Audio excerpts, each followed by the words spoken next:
Dear viewers, welcome to ARI Media BARPETA. আজি আমি আপোনালোকক প্ৰেক্টিক্যালি দেখুৱাম কেনেকৈ আমি YouTube চেনেলৰ সাবস্ক্ৰাইবাৰ হাইড কৰি ৰাখিব পাৰো। আপুনি যদি আপোনাৰ চেনেলৰ সাবস্ক্ৰাইবাৰ হাইড কৰি ৰাখিব বিচাৰিছে তেন্তে চিন্তা নকৰিব। অতি সহজতেই কৰিব পাৰিব এই কাম। আপোনাৰ হাতত থকা মোবাইল ফোন ব্যৱহাৰ কৰি। আৰম্ভ কৰাৰ আগতে কওঁ, আমাৰ চেনেলত যদি নতুন পদাৰ্পণ কৰিছে তেন্তে চেনেলটি সাবস্ক্ৰাইব কৰক। লগতে বেল আইকন বজাই দিয়ক। যিসকলে আগতেই সাবস্ক্ৰাইব কৰিছে তেখেতসকললৈ জনাও আন্তৰিক ধন্যবাদ। আহক পলম নকৰি আৰম্ভ কৰোঁ।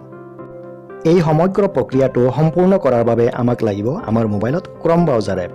এয়া আমি ক্ৰম ব্ৰাউজাৰ এপত ক্লিক কৰি সোমাই গৈছোঁ। এতিয়া আমি youtube.com টাইপ কৰিম। এয়া ইউটিউবৰ পেজ ওপেন হৈছে। এতিয়া আমি আমাৰ মোবাইলৰ সোঁফালে থকা ওপৰত যি থ্ৰী ডট আছে থ্ৰী ডটত আমি ক্লিক কৰিম।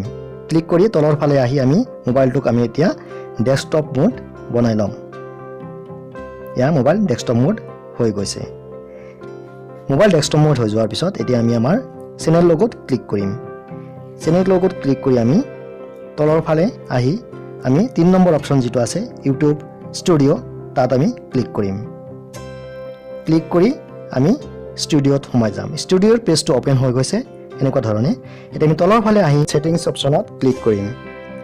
তাৰ পিছত আমি সেটিংছৰ 2 নম্বৰ অপচন যেটো আছে চেনেল তাত ক্লিক কৰিছো। তাৰ পিছত আমি এডভান্স সেটিংত ক্লিক কৰিম। তলৰ ফালে আমি টানি আহি পেলাই যেতিয়া আমি চাইছো ইয়াত সাবস্ক্ৰাইবাৰ কাউন্ট বুলি আছে। ইয়াত আমি টিক মাৰ্ক কৰা আছে দেখিছো। এই টিক মাৰ্কটো যেতিয়া আমি নোহা কৰি দিম, তাৰ পিছতে আমি যেতিয়া অলপ টানি ইফালে আহি পেলাই আমি যেতিয়া চাম কেনসেল সেভ আছে, এতিয়া আমি যদি সেভ কৰি দিও তেতিয়াহলে আমাৰ টোটাল প্ৰক্ৰিয়াটো সম্পূৰ্ণ হৈ যাব। এয়া আমি সেভ কৰি দিলো। অলপ অপেক্ষা কৰিছো। এয়া সেটিংছ চেঞ্জ হৈ গৈছে। আমি দেখিবলৈ পাইছো তলত শো কৰিছে। আমাৰ সাবস্ক্ৰাইবাৰ ইতিমধ্যে হাইড কৰিবলৈ সক্ষম হৈছো।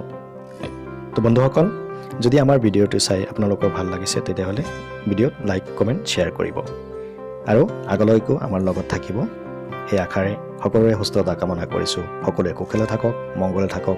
আজিলৈ সামৰিছো। ধন্যবাদ। ARI media Barpeta.